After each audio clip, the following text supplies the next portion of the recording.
여기 이탈리아의 명문대 강의실. 중국인 유학생들이 동아시아 역사 수업에서 한국인 학생에게 한국은 중국과 전면전을 치르면 3시간 내에 지도에서 사라질 것이라는 충격적인 이야기를 하고 있는데요. 그 모습을 지켜본 교수님은 한국과 중국의 전면전 시나리오로 강의를 시작하고 강의가 절정에 달했을 때 충격적인 이야기를 꺼내며 중국 유학생들을 참교육하는데 대체 무슨 사연일지 오늘 사연 바로 시작하겠습니다. 안녕하세요. 저는 이탈리아 로마에 있는 사피엔자 대학교에 다니고 있는 줄리아나라고 합니다. 저는 어릴 때부터 다양한 문화를 경험하는 것을 좋아했고 로마의 명문 대학에 입학하면서 전 세계의 친구들을 사귀는 일이 정말 기대되었어요. 캠퍼스는 전 세계에서 온 학생들로 가득했고 그들과 함께 공부하고 교류하는 것은 제게 큰 기쁨이었죠. 하지만 그런 제게 유독 불편함을 느끼게 하는 학생들이 있었습니다. 바로 중국 출신 학생들이었어요. 처음에는 그들의 문화가 우리와 다르다는 것 정도로 생각하려 했습니다. 하지만 그들의 행동은 캠퍼스에서나 도심의 관광지에서나 눈에 띄게 무례한 경우가 많았어요. 대학 도서관에서 중국 학생들이 무리지어 큰 소리로 떠들며 다른 학생들의 집중을 방해하는 일이 자주 있었죠.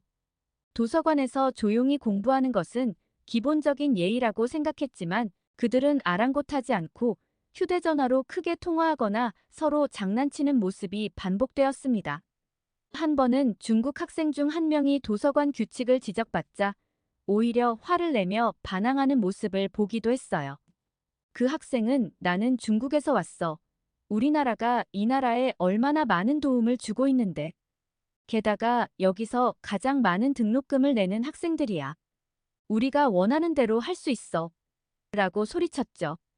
그 말을 들은 다른 학생들의 표정이 굳어지는 걸 보며 저는 마음이 불편해졌습니다. 또한 캠퍼스 내에서만 그런 게 아니었습니다.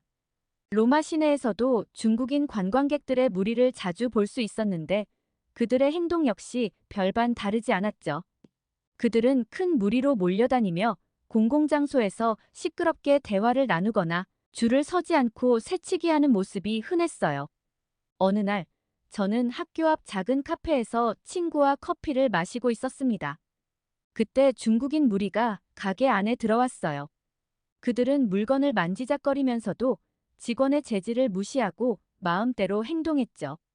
심지어 일부는 카페의 앤티크 장식품을 허락 없이 들고 사진을 찍기도 했습니다.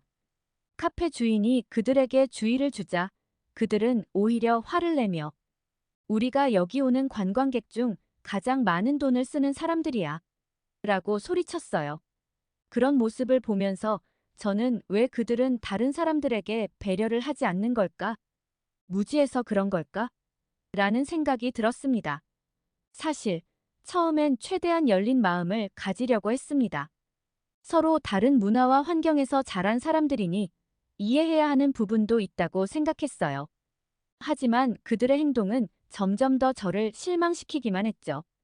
캠퍼스에서 마주치는 중국인 학생들은 공공장소에서의 기본적인 예의를 지키지 않는 경우가 많았고 그것이 반복되다 보니 저뿐만 아니라 다른 학생들도 불편함을 느끼는 게 눈에 보였습니다. 한 번은 학교 식당에서 있었던 일이 특히 기억에 남아요. 중국 학생들이 그룹을 지어다니면서 주변에 신경 쓰지 않고 떠들거나 식사를 마치고 청소를 하지 않고 자리에서 일어나는 모습을 봤죠. 그들이 남긴 자리는 음식물 쓰레기와 흘린 음료로 엉망이었어요. 다른 학생들이 그들의 뒤처리를 하는 모습을 보며 저는 그들의 무례함이 단순한 개인의 문제가 아니라 집단적인 태도의 문제라고 느꼈습니다. 어느 날 저는 친구들과 함께 콜로세움을 방문했습니다. 그곳은 언제나 관광객들로 붐볐지만 특히 그날은 중국인 관광객들이 유난히 많았어요. 그들은 콜로세움 앞에서 서로 사진을 찍으며 소리를 지르기도 하고 통행로를 막아서며 사진을 찍느라 다른 사람들을 신경 쓰지 않았죠. 심지어 일부는 출입이 금지된 구역에 들어가 기념품을 가져가려고 하는 모습도 보였어요. 경비원들이 그들을 제지하려 했지만 그들은 마치 듣지 못한 것처럼 행동했습니다. 가게 안에서 큰 소리로 이야기하는 것은 기본이고 물건을 만지작거리다 제대로 정리하지 않고 나가는 모습을 보니 가게 주인의 표정이 점점 굳어져 갔죠. 한 가게에서는 중국인 관광객이 비싼 유리 장식품을 실수로 깨뜨렸는데 그는 사과는커녕 이런 걸 잘 보이는 곳에 두는 게 잘못이지 라며 화를 냈어요. 또 다른 날에는 바티칸 광장에서 한 무리의 중국인 관광객들이 무더기로 모여 줄을 서지 않고 밀쳐대며 입장을 시도하는 장면을 목격했어요. 직원들이 줄을 지키라고 여러 번 안내했지만 그들은 들은 척도 하지 않았죠.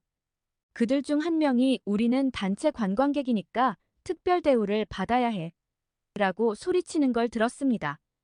결국 현장에 있던 다른 관광객들이 불만을 토로하고 경비원들이 제지를 하자 그제서야 억지로 줄을 서기 시작했어요.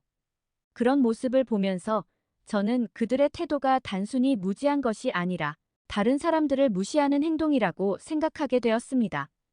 특히 이런 행동들이 반복될수록 주변의 시선도 점점 나빠졌고 저는 점점 그들과의 거리감을 느끼게 되었어요. 이탈리아의 많은 상인들과 관광업 종사자들도 중국인 관광객들을 다루는데 어려움을 겪고 있었습니다. 한 번은 제가 자주 가는 작은 골동품 가게 주인과 이야기를 나눌 기회가 있었어요. 그는 한숨을 쉬며 말했죠. 중국 관광객들이 오면 매출은 올라가지만 그들이 가고 난 뒤의 정리가 너무 힘들어요. 물건을 함부로 만지고 심지어 몰래 가져가려고 하는 경우도 있어요. 길에서 용변을 보는 경우도 여러 번 목격했어요. 그의 말에 로마의 아름다움과 역사를 존중하지 않는 그들의 태도가 화가 났습니다. 친구들과 대화를 나눌 때면 이런 중국인들의 태도에 대한 불만이 종종 나왔고 그들이 없을 때가 오히려 마음이 편하다는 말까지 나오곤 했어요. 대학 생활 중에는 중국인 학생들과 함께 팀 프로젝트를 해야 할 기회가 있었습니다. 처음에는 그들과 협력할 수 있기를 기대했어요. 그들은 그래도 지식이 있는 대학생이었고 저는 다양한 문화적 배경을 가진 사람들과 협력하며 시야를 넓히고 싶었기 때문이죠. 하지만 현실은 기대와는 달랐습니다. 팀 프로젝트를 진행하면서 중국 학생들은 저와 다른 팀원들의 의견을 무시하고 자신들의 방식대로만 진행하려 했어요. 첫 팀 미팅에서 저는 프로젝트의 주제에 대해 제안을 했습니다. 우리가 연구하는 주제에 대해 각국의 관점을 비교해보는 건 어떨까요? 하지만 중국 학생 중 한 명이 곧바로 제 의견을 잘랐어요. 그럴 필요 없어. 우리나라의 방식이 가장 효율적이야. 그걸로 하자. 저는 놀라서 말문이 막혔죠. 제가 의견을 내면 그들은 대수롭지 않게 넘기며 자신들의 생각만을 강요했습니다. 마치 모든 것을 자신들이 다 알고 있다는 듯한 태도였죠. 그들은 팀워크보다는 자신의 의견을 관철시키는 데에만 집중했고 협업의 의미를 무색하게 만들었어요. 프로젝트 중간 발표 때는 그들이 준비한 내용만을 발표하려 했고 다른 팀원들의 기여를 무시했죠. 게다가 그들은 중국의 경제적 성장과 군사력을 자랑하며 다른 나라들보다 자신들이 우월하다는 듯한 말을 자주 했습니다. 중국은 세계의 중심이고 나머지 국가들은 결국 중국을 따라올 수밖에 없다라는 식의 발언을 서슴지 않았죠. 한 번은 팀 미팅 중에 한 중국 학생이 이렇게 말했어요. 우리나라의 GDP가 곧 미국을 앞지를 거야. 그때가 되면 모든 나라가 중국의 말을 들을 수밖에 없겠지. 그 말을 들은 다른 나라 출신 학생들의 얼굴이 굳어지는 걸 보며 저는 불편함을 느꼈습니다. 그들은 자신들의 나라가 강대국이라는 이유로 다른 국가들을 깎아내리거나 무시하는 발언을 하곤 했습니다. 특히나 한국과 일본에 대해서는 더더욱 공격적이었어요. 한국과 일본, 그 나라들은 우리 없이는 살아갈 수 없어. 역사적으로 봐도 그들은 항상 중국의 속국이었잖아. 라는 식의 말을 하곤 했죠. 그들의 말을 들을 때마다 저는 그 오만함에 혀를 내두를 수밖에 없었습니다. 그런 행동들 때문에 자연스럽게 중국 학생들은 다른 국제 학생들 사이에서 점점 고립되기 시작했습니다. 친구들과 대화를 나누다 보면 중국인들은 너무 싫어. 그렇게 중국이 대단하면 중국에나 있지. 왜 여기까지 온 거래?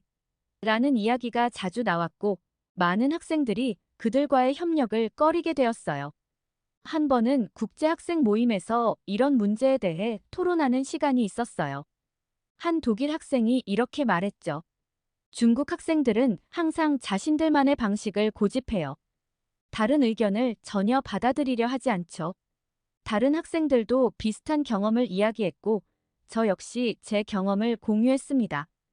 우리는 모두 문화적 차이를 인정하고 존중해야 한다는데 동의했지만, 동시에 기본적인 예의와 상호 존중이 필요하다는 점도 강조했어요. 중국 학생들이 자신들만의 무리 속에서 외부 사람들과의 소통을 꺼리는 모습도 그런 고립을 심화시켰죠. 그들은 주로 중국어로 대화를 나누며 다른 학생들이 접근하기 어려운 분위기를 만들었어요. 캠퍼스 내 카페테리아에서도 그들은 항상 따로 모여 앉아 큰 소리로 이야기를 나누곤 했죠. 그런 모습을 보며 저는 그들이 정말로 국제적인 환경에서 공부하고 싶어 하는지 의문이 들었습니다. 그러다 어느 날 제가 듣던 동아시아 역사 수업에서 중국인 학생들이 한국인 학생에게 도발적인 발언을 하는 장면이 있었습니다. 그들은 한국을 깔보며 한국은 중국과 전면전을 치르면 3시간 내에 지도에서 사라질 것이라는 말을 서슴지 않았어요. 그 발언은 강의실 전체를 싸늘하게 만들었죠. 저는 그들의 발언이 너무나 오만하고 무례하다고 생각했습니다. 대부분의 사람이라면 중국 학생들이 수적으로 우세한 상황에서 압도당했을 겁니다. 하지만 그는 절대 물러서지 않았고 조용하면서도 단호하게 대응했죠. 한국은 결코 그렇게 쉽게 무너지지 않을 거예요. 단순한 숫자가 전부가 아닙니다. 그의 말에는 확신이 가득 차 있었고 그것이 더욱 인상적이었어요. 그는 이어서 말했죠. 우리나라의 첨단 무기 체계와 강력한 동맹국들, 그리고 국민들의 애국심을 고려하지 않은 발언이네요. 전쟁은 단순히 병력 수로만 결정되지 않아요. 그 순간 강의실에 있던 다른 학생들, 저를 포함해서 모두가 그의 자신감 있는 태도에 주목했습니다.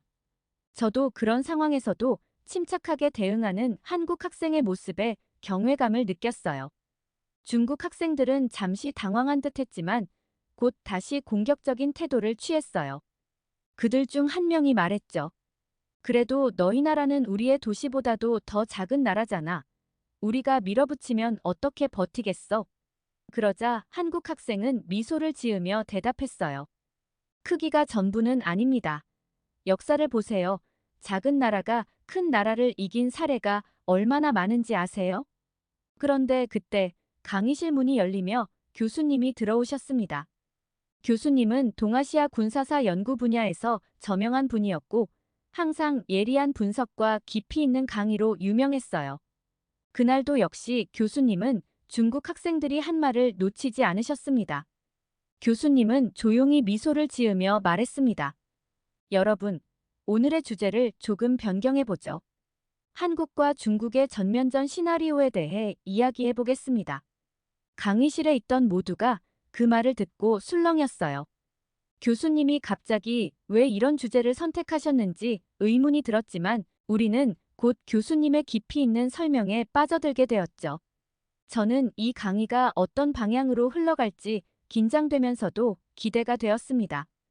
교수님은 강의의 초반부에서 한중 전면전의 가능성과 그 시나리오를 조목조목 분석하기 시작했어요. 교수님은 한국이 단순히 인구나 병력 수에서 중국보다 적다는 이유만으로 쉽게 무너질 나라가 아니라고 했습니다. 한국은 세계 최고 수준의 정보 수집 능력을 가지고 있고 주요 동맹국들과의 긴밀한 관계를 통해 국제적 지원을 받을 수 있습니다. 이는 전쟁 초기 국면에서 결정적인 역할을 할 수 있는 부분입니다. 교수님은 이렇게 설명하며 한국의 군사적 준비태세와 외교력을 강조했어요. 또한 한국의 선진 미사일 방어 체계가 중국의 초기 공격을 효과적으로 차단할 수 있다고 분석했죠. 그 말을 들으면서 저는 한국이라는 나라가 복잡하고 강력한 전략을 가진 국가라는 것을 처음으로 깨닫게 되었습니다. 교수님의 분석은 단순한 수적 우위에만 기대어 한국을 얕잡아 보던 중국 학생들에게 큰 충격을 주었어요. 그들은 더 이상 자신들의 주장을 펼치지 못했고 한때 자신만만했던 그들의 표정에는 혼란이 엿보였죠. 저는 한국 학생의 태도와 교수님의 분석이 어우러지며 만들어낸 이 상황이 너무 흥미로웠습니다.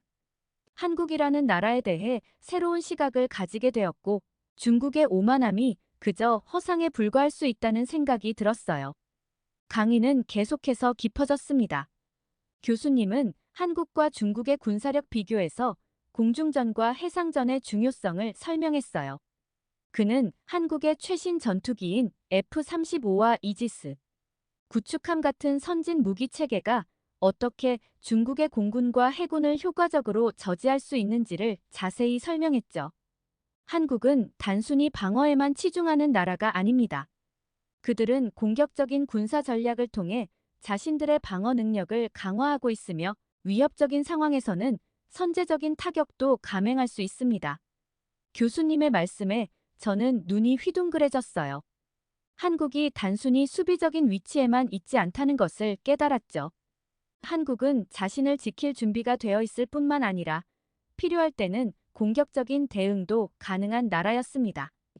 교수님은 특히 한국이 한미동맹을 통해 미국의 첨단 군사기술과 정보를 공유하고 있으며 이는 전쟁의 초기 국면에서 큰 도움이 될 수 있다고 설명했어요.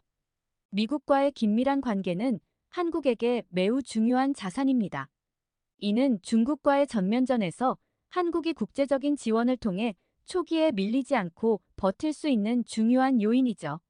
한국의 강력한 동맹국들은 전쟁이 발생했을 때 한국을 도울 준비가 되어 있었고, 이는 중국이 쉽게 생각했던 것과는 달리 전쟁의 결과를 복잡하게 만들 수 있는 요소였어요. 교수님은 계속해서 설명을 이어갔습니다. 또한 한국의 사이버 전력도 무시할 수 없습니다. 한국은 세계 최고 수준의 IT 인프라를 갖추고 있으며 이를 바탕으로 한 사이버 공격 능력은 중국의 군사 시스템을 마비시킬 수 있는 잠재력을 가지고 있죠. 이 말을 들으면서 저는 현대 전쟁에서 첨단 기술의 중요성을 새삼 깨달았어요. 강의실에 있던 중국 학생들은 점점 더 불안한 표정이 되어갔습니다. 그들의 무례하고 오만한 태도가 무색하게, 교수님의 분석은 객관적이었고 그 어떤 반박도 허용하지 않는 철저한 논리로 이루어져 있었어요. 반면에 저는 한국 학생의 논리적인 태도와 교수님의 분석을 보며 한국이라는 나라가 단순히 규모에 비해 강하다는 사실에 놀라워하고 있었습니다. 교수님은 이어서 말씀하셨죠. 물론 중국의 군사력도 막강합니다. 하지만 전쟁은 단순히 병력의 수나 무기의 양으로만 결정되지 않아요. 전략, 기술, 그리고 국민의 의지가 중요합니다. 한국은 이 모든 면에서 중국을 압도하는 나라입니다. 강의가 절정으로 치달을 때쯤 교수님은 강의실의 분위기를 완전히 바꾸는 중요한 정보를 꺼내셨어요. 그리고 여러분, 한국이 최근 10월 1일에 발표한 새로운 무기를 알고 있습니까? 교수님은 잠시 멈추고 우리를 둘러보았죠. 저를 포함한 강의실의 모든 학생들이 집중한 그 순간 교수님은 그 무기가 바로 현무5라는 최신형 고위력 탄도미사일이라는 사실을 밝혔어요. 현무5에 대한 설명은 너무나도 충격적이었습니다. 교수님은 이 미사일이 기존의 미사일보다 훨씬 긴 사거리와 파괴력을 지니고 있으며 중국의 주요 군사시설을 정밀 타격할 수 있는 능력을 갖추고 있다고 설명했어요. 현무5는 단순한 미사일이 아닙니다. 한국의 기술력이 얼마나 발전했는지를 보여주는 상징이자 중국의 군사적 위협을 실질적으로 억제할 수 있는 강력한 수단입니다. 교수님의 설명에 중국 학생들은 더 이상 말을 잇지 못하고 입을 다물었어요. 그들은 자신들이 알고 있던 세계관이 무너지는 것을 실감하는 듯 했죠. 저는 그 순간 한국의 군사력이 단순히 방어적인 수준에 머물지 않고 공격적인 전략을 실행할 수 있는 단계까지 진화했다는 사실에 큰 충격을 받았어요. 현무5는 한국이 중국의 압도적인 병력에 맞설 수 있는 강력한 수단이었고 이는 중국이 쉽게 전면전을 결심하지 못하게 만드는 중요한 변수였죠. 교수님은 계속해서 설명을 이어갔어요. 현무5의 개발은 한국의 독자적인 기술력을 보여주는 중요한 사례입니다. 이는 한국이 더 이상 다른 나라의 기술에 의존하지 않고 자체적으로 첨단 무기를 개발할 수 있는 능력을 갖추었다는 것을 의미하죠. 중국 학생들의 표정은 점점 더 어두워졌고 마침내 그들의 오만함이 꺾이는 순간을 보게 되었어요. 한 중국 학생이 조심스럽게 손을 들고 질문했죠. 그렇다면 교수님, 현무5의 존재가 한중 관계에 어떤 영향을 미칠까요? 교수님은 잠시 생각에 잠기더니 대답하셨어요. 현무5의 존재는 양국 관계에 새로운 균형을 가져올 것입니다. 이는 한국이 중국의 위협에 더 효과적으로 대응할 수 있다는 것을 의미하며 동시에 중국으로 하여금 한국을 더욱 신중하게 대하도록 만들 것입니다. 결과적으로 이는 양국 간의 긴장을 줄이고 더 평화로운 관계를 유지하는 데 도움이 될 수 있죠. 강의가 끝나자마자 강의실에는 묵직한 침묵이 흘렀어요. 교수님의 객관적이고 철저한 분석에 따라 그려진 한국의 군사력과 전쟁 시나리오는 한국이 단순히 작은 나라가 아니라 복잡하고 강력한 국가라는 사실을 드러냈죠. 한국의 최신 무기인 현무5의 존재는 중국의 예상 밖의 변수가 되었고 전쟁의 양상을 완전히 뒤바꿀 수 있는 무기로 자리 잡았어요. 저는 그동안 중국 학생들이 이야기하던 것들이 얼마나 현실과 동떨어져 있었는지를 깨달았고 한국 학생의 침착한 대응이 어디에서 비롯된 것인지도 이해하게 되었습니다. 그의 자신감은 단순한 허세가 아니라 자국의 실력에 대한 확신에서 나온 것이었죠. 강의가 끝난 후 한 프랑스 친구가 말했어요. 나는 이제야 한국이 왜 작은 용이라고 불리는지 알겠어. 그들의 힘은 크기가 아니라 그들의 지혜와 기술, 그리고 단결력에서 나오는 거야. 저도 고개를 끄덕이며 동의했죠. 단순히 크기와 숫자만으로 나라의 힘을 판단할 수 없다는 것을 절실히 느꼈어요. 그리고 한국이라는 나라가 가진 힘의 본질, 그것은 그들의 국민들이 지닌 강한 의지와 결속력에 있었다는 것을 깨달았죠. 저는 용기를 내어 그 한국 학생에게 다가갔어요. 안녕하세요. 수업에서 당신의 대응이 정말 인상적이었어요. 한국에 대해 더 알고 싶어요. 혹시 커피 한잔 하면서 이야기 나눌 수 있을까요? 그는 미소를 지으며 흔쾌히 수락했죠.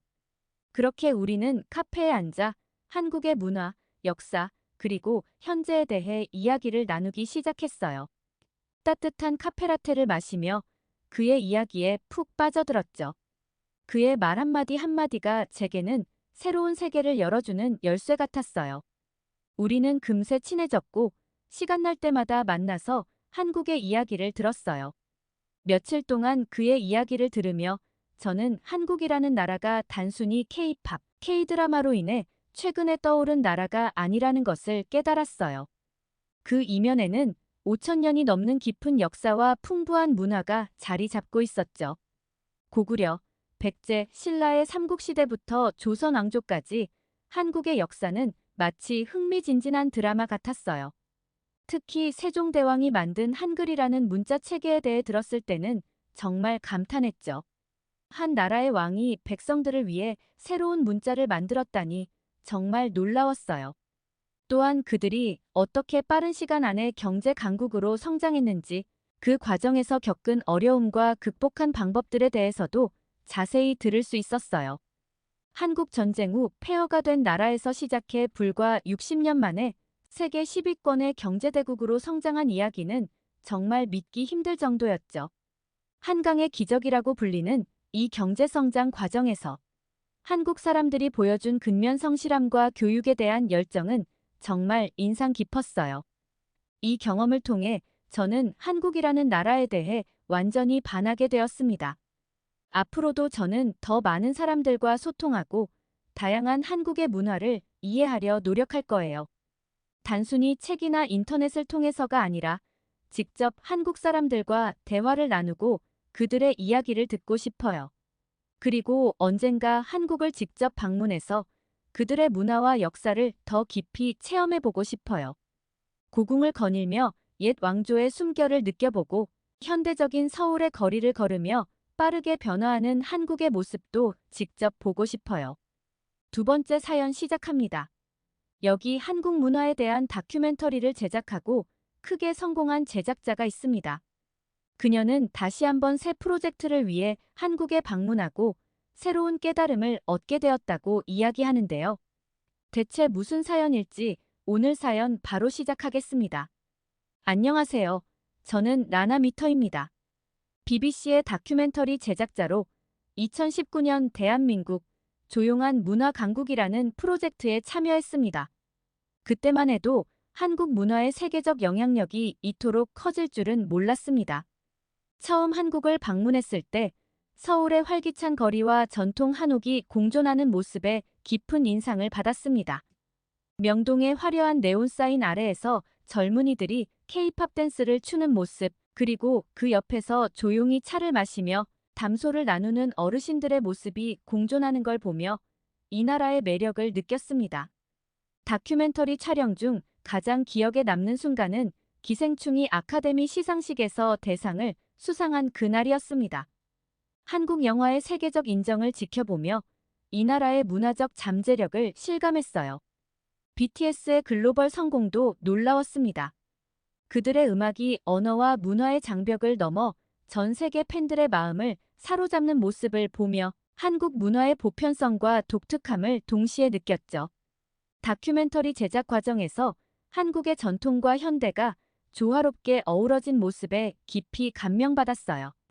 경복궁의 웅장한 전각 앞에서 한복을 입은 젊은이들이 셀카를 찍는 모습, 첨단 기술의 집약체인 삼성이나 LG의 본사 건물 옆에 자리 잡은 오래된 시장의 정겨운 풍경 등이 인상 깊었습니다. 이러한 대비는 한국 문화의 독특한 매력을 잘 보여주는 것 같았습니다. 한국어를 배우는 과정도 흥미로웠습니다. 안녕하세요라는 인사말을 처음 배웠을 때의 설렘이 아직도 생생해요. 한글의 과학적인 구조에 놀랐고 존댓말과 반말의 개념은 영어권 사람인 저에게는 새로운 경험이었습니다. 언어를 통해 한국 문화의 예의와 존중의 가치를 더 깊이 이해하게 되었어요. 다큐멘터리가 방영된 후 영국 내에서 한국 문화에 대한 관심이 폭발적으로 증가했습니다. 런던의 서점에서 한국 소설이 베스트셀러 코너에 자리 잡은 걸 보고 놀랐습니다. 거리 곳곳에서 K-팝 뮤직비디오가 상영되는 카페가 늘어났고 친구들과 한국 음식점에서 김치와 불고기를 맛보는 일이 흔해졌습니다. 이 모든 경험을 통해 한국이 단순한 문화 수출국을 넘어 글로벌 문화 리더로 자리 잡고 있음을 확신하게 되었어요. 한국의 소프트 파워는 단순한 트렌드가 아닌 깊이 있는 문화적 가치와 혁신의 결과물이라는 걸 깨달았습니다. 다큐멘터리 방영 이후 영국의 주변의 풍경이 조금씩 달라지고 있었어요. 런던의 대형 서점에 들렀다가 깜짝 놀랐습니다. 김영하의 살인자의 기억법이 영문 번역본으로 베스트셀러 코너에 당당히 자리 잡고 있었거든요. 서점 주인은 이 책이 얼마나 빠르게 팔리고 있는지 자랑스레 이야기해 주었습니다. 이 책 정말 대단해요.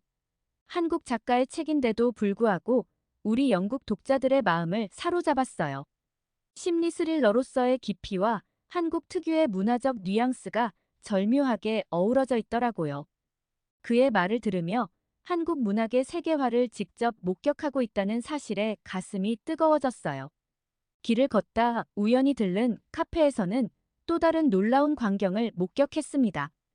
젊은이들이 모여 한국 드라마 사랑의 불시착을 열심히 시청하고 있었어요. 그들 중 한 명이 저를 알아보고 다가왔습니다. 혹시 BBC의 라나미터님 아니세요? 당신의 다큐멘터리를 보고 한국 문화에 빠져들었어요. 지금은 친구들과 함께 한국어를 배우고 있답니다. 그 말을 듣고 제가 만든 다큐멘터리가 실제로 사람들의 삶에 영향을 미치고 있다는 사실에 깊은 감동을 받았습니다. BBC 사무실로 돌아와 보니 한국 관련 콘텐츠에 대한 제작 요청이 쏟아지고 있었어요. 동료들은 저에게 끊임없이 한국에 대해 물어보았고 한류라는 단어가 이제는 K-팝뿐만 아니라 한국의 영화, 음식, 그리고 라이프 스타일을 포괄하는 의미로 사용되고 있음을 실감했습니다. 어느 날 저녁 친구들과 모임을 가졌는데 그들은 저에게 한국에서는 어떤 문화가 요즘 인기야? 라는 질문을 던졌어요. 그 순간 한국이 단순한 관심의 대상을 넘어 글로벌 트렌드의 중심에 서 있다는 사실을 다시 한번 깨달았습니다. 하지만 이런 변화가 모두에게 환영받는 것은 아니었어요. 일부 사람들은 한국 문화의 급격한 유입에 대해 우려의 목소리를 내기도 했습니다. 한날은 지역 신문사와 인터뷰를 하던 중 기자가 예상치 못한 질문을 던졌어요.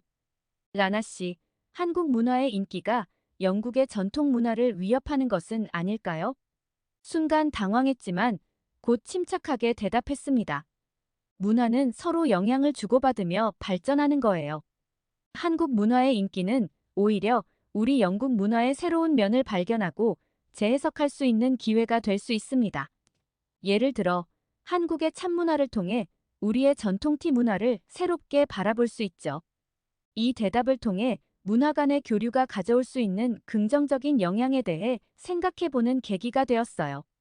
한국 문화의 인기가 단순한 유행이 아니라 세계화 시대의 자연스러운 문화 교류의 일환임을 설명하려 노력했습니다. 얼마 전 BBC에서 새 프로젝트를 제안받았습니다. 처음엔 망설였습니다.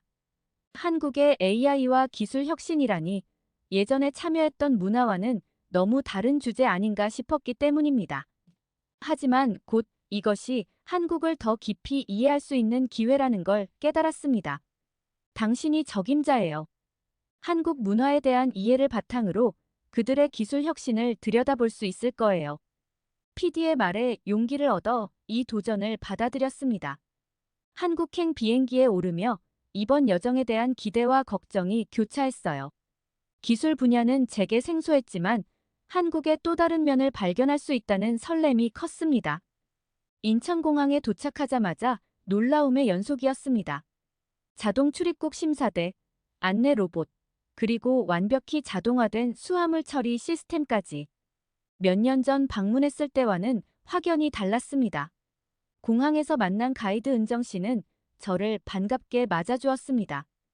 은정 씨와 이야기를 나누며 한국의 기술 발전 속도에 대해 들었습니다. 5G 네트워크의 빠른 보급, 스마트 시티 프로젝트, 그리고 로봇 산업의 성장까지. 이 모든 게 불과 몇 년 사이에 이루어진 변화라니 놀라웠습니다. 서울에 도착해 첫날 강남의 한 AI 연구소를 방문했습니다. 그곳에서 만난 젊은 연구원은 열정적으로 자신의 연구를 설명해 주었어요. 저희는 지금 AI를 활용해 환경 문제를 해결하려고 노력하고 있어요.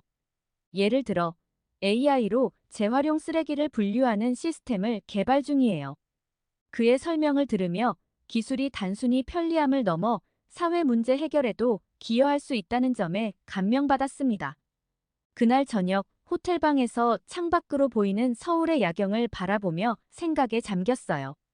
LED 조명으로 반짝이는 고층 빌딩들, 그 사이로 보이는 한강의 모습. 이 모든 게 첨단 기술과 자연이 어우러진 모습 같았습니다.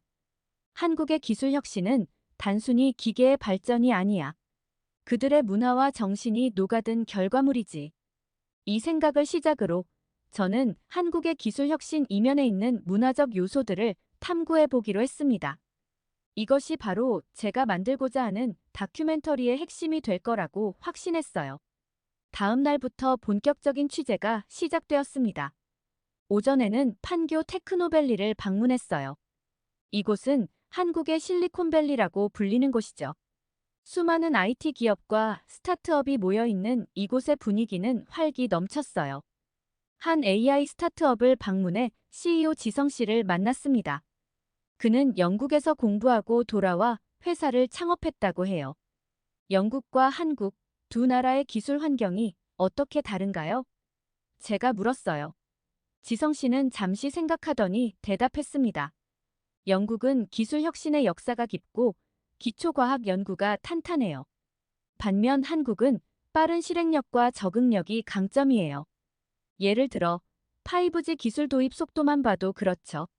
그의 말을 들으며 저는 두 나라의 차이점을 실감했어요. 영국의 깊이 있는 연구와 한국의 빠른 실행력, 두 나라가 서로의 장점을 배운다면 얼마나 대단할까 생각했습니다. 오후에는 서울의 스마트시티 프로젝트 현장을 방문했어요. 도시 전체가 하나의 거대한 컴퓨터처럼 작동하는 모습이 인상적이었습니다. 교통신호가 실시간 데이터에 따라 자동으로 조절되고, 쓰레기통이 가득 차면 자동으로 수거 요청이 가는 시스템 등을 보면서 미래 도시의 모습을 보는 것 같았어요. 런던에서도 이런 프로젝트를 하고 있지만 규모와 속도 면에서 차이가 크네요.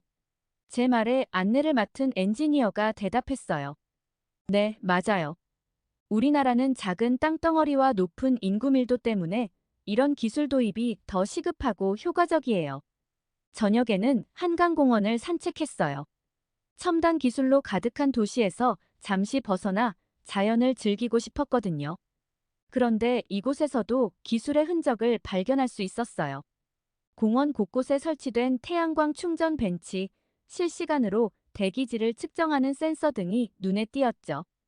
그날 밤 호텔로 돌아와 하루 동안의 경험을 정리하며 생각했어요. 한국의 기술 혁신은 단순히 편리함을 추구하는 게 아니었어요. 그들의 문화, 환경, 사회적 요구가 모두 녹아들어 있었죠. 영국과는 다른 접근 방식이지만 그 안에서 배울 점이 많다고 느꼈습니다. 노트북을 열고 메모를 남겼어요. 한국의 기술 혁신은 그들만의 독특한 문화와 환경에서 비롯된 것이다. 빠른 실행력과 적응력이 강점이지만 동시에 인간미를 잃지 않으려는 노력도 엿보인다. 이는 영국을 비롯한 다른 나라들에게 새로운 혁신의 모델을 제시할 수 있을 것이다. 다음 날 아침 호텔 로비에서 이메일을 확인하던 중 영국에 있는 팬들로부터 온 메시지를 발견했어요. 그중 하나가 특히 눈길을 끌었습니다. 안녕하세요, 라나 미터 씨. 저는 당신의 이전 다큐멘터리를 보고 한국 문화에 빠져든 영국의 대학생이에요. 덕분에 K-팝과 한국 드라마에 관심을 갖게 되었고 지금은 한국어도 배우고 있어요. 이번에 한국의 기술에 대한 다큐멘터리를 만든다고 들었는데 정말 기대돼요. 이 메시지를 읽으며 가슴이 뭉클해졌어요. 제가 만든 콘텐츠가 실제로 사람들의 삶에 영향을 미치고 있다는 사실이 새삼 실감났거든요. 동시에 책임감도 느꼈습니다. 이번 다큐멘터리도 많은 이들에게 영감을 줄 수 있어야 한다는 생각이 들었어요. 오늘의 일정은 한국의 로봇 기술을 취재하는 것이었습니다. 서울 근교의 한 로봇 연구소를 방문했습니다. 그곳에서 만난 연구원은 열정적으로 자신의 연구를 설명해 주었습니다. 그들은 단순히 효율적인 로봇을 만드는 것이 아니라 인간과 공존할 수 있는 로봇을 만들고 있었습니다. 예를 들어 노인들의 감정을 인식하고 적절히 반응할 수 있는 돌봄 로봇을 개발 중이라고 했습니다. 그녀의 설명을 들으며 한국의 기술 발전이 단순한 기계적 진보가 아니라는 점을 다시 한번 깨달았습니다. 그들은 기술과 인간성의 조화를 추구하고 있었던 것입니다. 점심시간 연구소 근처의 한 식당에서 비빔밥을 먹으며 생각에 잠겼습니다. 문득 영국의 한 팬이 보낸 또 다른 메시지가 떠올랐습니다. 한국의 전통 음식을 직접 맛보고 싶다며 다음 다큐멘터리에서 한국의 음식 문화도 다뤄달라는 요청이었습니다. 그 순간 아이디어가 떠올랐어요. 한국의 기술과 전통 문화를 어떻게 연결할 수 있을까? 식당 주인에게 물어봤죠. 주인은 웃으며 대답했습니다. 최근에 AI 기반의 재고 관리 시스템을 도입했다고 합니다. 덕분에 음식 낭비도 줄이고 신선한 재료로 요리할 수 있게 되었다고 했습니다. 이 대화를 통해 한국의 전통과 혁신이 일상 속에서 어떻게 조화를 이루고 있는지 알 수 있었어요. 이런 모습을 다큐멘터리에 담아내면 좋겠다고 생각했습니다. 저녁에는 한국의 젊은 스타트업 창업자들과의 만남이 있었어요. 그들의 열정과 아이디어가 굉장했습니다. 한 창업자의 말이 특히 인상 깊었어요. 우리는 단순히 돈을 벌기 위해 기술을 개발하는 게 아니에요. 사회 문제를 해결하고 더 나은 세상을 만들기 위해 노력하고 있죠. 호텔로 돌아와 하루를 정리하며 영국의 팬들에게 어떤 이야기를 들려줄 수 있을지 고민했어요. 한국의 기술 혁신은 단순한 경제적 성장 이상의 의미가 있었습니다. 그것은 문화와 전통, 그리고 사회적 가치가 융합된 결과물이었죠. 노트북을 열고 메모를 남겼습니다. 한국의 기술 혁신은 그들의 문화적 DNA와 밀접하게 연관되어 있다. 빠른 변화 속에서도 인간성을 잃지 않으려는 노력, 전통과 현대의 조화, 그리고 사회 문제 해결을 위한 진취적인 태도가 그 핵심이다. 이는 단순한 기술 발전 이상의 의미를 지니며 전 세계가 주목해야 할 새로운 혁신 모델이다. 다음 날 아침 저는 이른 새벽부터 일어나서 오늘의 취재 준비를 했습니다. 오늘은 취재 일정 중 가장 기대했던 날이에요. 한국의 대표적인 IT 기업을 방문하기로 한 날이거든요. 아침 일찍 일어나 준비를 마치고 로비에서 가이드를 만났습니다. 라나 미터 씨, 오늘은 정말 특별한 날이 될 거예요. 우리나라의 자랑인 기업을 직접 보게 되실 테니까요. 가이드의 말에 저도 모르게 설렘이 커졌어요. 회사에 도착하자 놀라움의 연속이었습니다. 건물 외관부터 미래지향적이었고 내부는 마치 우주선 안에 들어온 것 같았어요. 직원들은 모두 밝은 표정으로 일하고 있었고 곳곳에 휴식 공간과 창의적인 아이디어를 위한 공간들이 마련되어 있었습니다.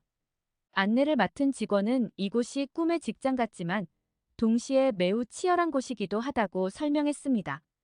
그들은 항상 세계 최고를 목표로 하고 있다고 했습니다. 이 말을 듣고 문득 궁금증이 생겼습니다. 그렇게 치열한 환경 속에서도 어떻게 이렇게 활기찬 분위기를 유지할 수 있는지 물었습니다. 그녀는 잠시 생각하더니 대답했습니다.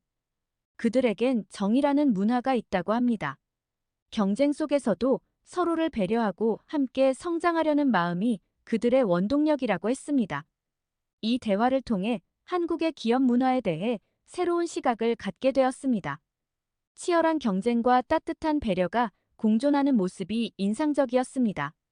점심시간 회사 구내식당에서 식사를 하며 직원들과 대화를 나눴어요. 그들의 열정과 자부심이 대단했습니다. 하지만 동시에 걱정되는 부분도 있었어요. 저희는 세계 최고를 향해 달리고 있지만 가끔은 너무 빠른 변화 속도에 지치기도 해요. 한 직원의 솔직한 고백을 들으며 기술 발전의 그림자에 대해서도 다뤄야겠다고 생각했습니다. 오후에는 회사의 연구개발센터를 둘러봤습니다.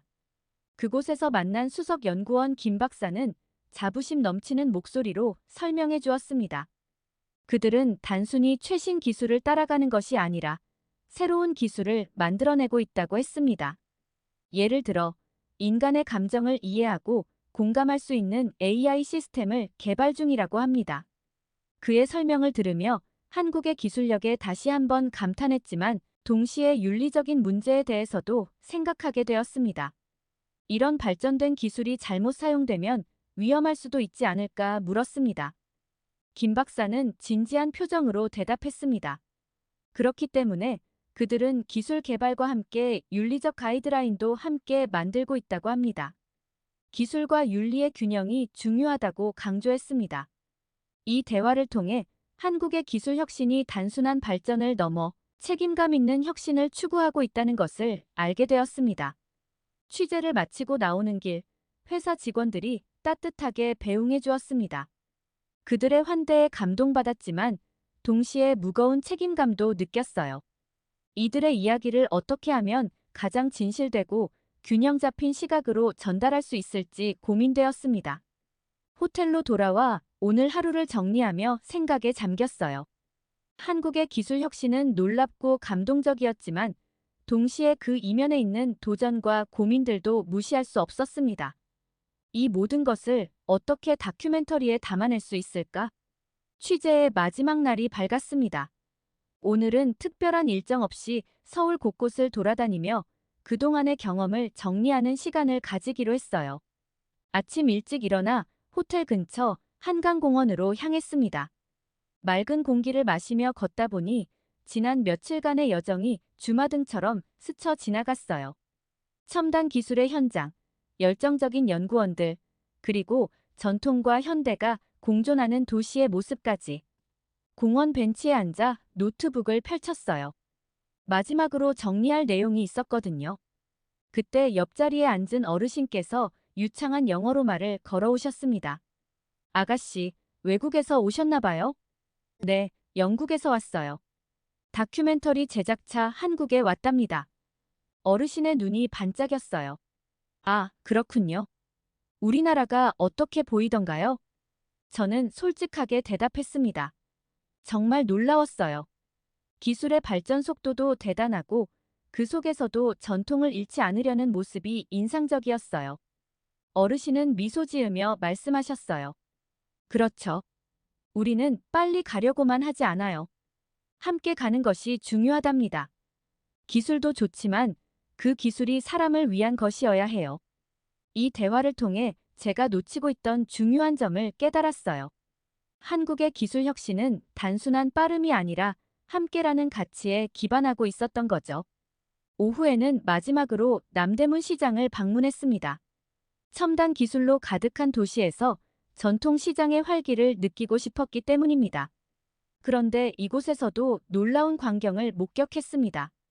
상인들이 스마트폰으로 주문을 받고 QR코드로 결제하는 모습이었습니다. 이를 보고 놀라 물었더니 한 상인 아주머니가 웃으며 대답하셨습니다. 세상이 변하니까 그들도 변해야 하지만 정성과 친절은 변하지 않는다고 하셨습니다. 이 말을 듣고 가슴이 뭉클해졌어요. 기술의 발전 속에서도 변하지 않는 가치가 있다는 걸 다시 한번 깨달았습니다. 다음 날 인천공항으로 향하는 길에 차창 밖 풍경을 바라보며 생각에 잠겼어요. 이번 여정을 통해 한국의 기술 혁신에 대해 많은 것을 배웠지만 동시에 더 큰 의문도 생겼습니다. 이 빠른 변화 속에서 한국은 어떤 미래를 그리고 있을까? 그들만의 독특한 혁신 모델이 세계에 어떤 영향을 미칠까? 비행기에 오르며 마지막으로 노트북을 열었습니다. 그리고 이렇게 적었습니다. 한국의 기술 혁신은 단순한 경제 성장의 도구가 아니다. 그것은 전통과 현대, 인간과 기계, 개인과 공동체의 조화를 추구하는 그들만의 철학이 담긴 여정이다. 이는 우리에게 기술 발전의 새로운 패러다임을 제시한다. 빠름을 추구하면서도 함께 가는 것, 첨단을 향해 나아가면서도 인간의 가치를 잃지 않는 것. 이것이 바로 한국 기술 혁신의 진정한 모습이다. 비행기가 이륙하며 창밖으로 서울의 야경이 펼쳐졌습니다. 반짝이는 불빛들이 마치 한국의 밝은 미래를 암시하는 것 같았습니다. 이번 여정을 통해 보고 느낀 모든 것을 영국의 시청자들에게 어떻게 전달할지 설렘 반 걱정 반의 마음으로 런던을 향해 날아갔습니다. 한국에서의 경험은 저에게 깊은 인상을 남겼습니다. 그들의 기술 혁신은 단순히 새로운 기계나 시스템을 만드는 것이 아니었습니다. 그것은 사회의 문제를 해결하고 더 나은 삶을 만들어가는 과정이었습니다. 전통과 현대, 인간과 기계의 조화를 추구하는 그들의 노력은 기술 발전의 새로운 모델을 제시하고 있었습니다. 특히 인상 깊었던 것은 함께라는 가치였습니다. 빠른 변화 속에서도 누구도 소외되지 않도록 하는 그들의 노력은 감동적이었습니다. 첨단 기술 회사에서 만난 직원들의 정문화, 로봇 연구소에서 본 인간 중심의 기술 개발, 그리고 전통 시장에서 목격한 첨단 기술의 일상적 활용까지. 이 모든 것들이 한국만의 독특한 혁신 문화를 만들어내고 있었습니다. 런던으로 돌아가는 비행기 안에서 저는 이번 다큐멘터리를 통해 전하고 싶은 메시지를 정리했습니다. 한국의 기술 혁신은 단순한 경제 성장 이상의 의미를 가집니다. 그것은 인간과 기술, 전통과 현대가 조화롭게 공존하는 새로운 미래를 향한 여정입니다. 이러한 한국의 모델은 기술 발전을 고민하는 전 세계 국가들에게 중요한 시사점을 줄 수 있을 것입니다. 동시에 이번 경험은 저 자신에게도 큰 깨달음을 주었습니다. 문화와 기술, 전통과 혁신은 결코 분리된 것이 아니라는 점을 깨달았습니다. 이들이 서로 영향을 주고받으며 발전해 나가는 모습을 지켜보며 저 역시 더 넓은 시각으로 세상을 바라보게 되었습니다.